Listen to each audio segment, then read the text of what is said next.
फरमाते हैं जिसने हलाल खाने और हलाल पानी से किसी का रोज़ा इफ्तार कराया ना, ज़रा देखना गरीबों के घरों को झांकना, ज़रा अपने अजीज़ों में एक नज़र दौड़ा लेना, ज़रा रमज़ान की नीयत करके रमज़ान से पहले ही गुरबा तक राशन पहुंचा देना,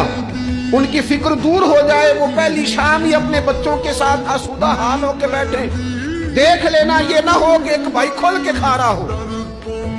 दूसरे के बच्चे मुंतजिर हों कि आज सहर इफ्तार में क्या करना है। अपने गली मोहल्ले में देख लेना, हम उस रसूल के मानने वाले हैं जिन्होंने फरमाया मैं उसे मोमिन ही नहीं जानता जो पेट भर के खाए और उसका हमसाया भूखा रह जाए। थोड़ा सा अपने इर्द गिर्द नजर डाल लेना। अल-मुजमुल कबीर में हदीस मौजूद है, अल्लाह के प्यारे रसूल सल्लल्लाहु तआला अलैहि वसल्लम ने फरमाया जिसने हलाल पानी से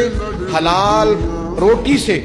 किसी का रोजा इफ्तार कराया तो फरमाया फरिश्ते उस बंदे के लिए रमजान के दिनों में, रमजान की घड़ियों में दुआ करते हैं और जनाब जिब्रील अमीन उसके लिए शब कदर की रात दुआ करते हैं।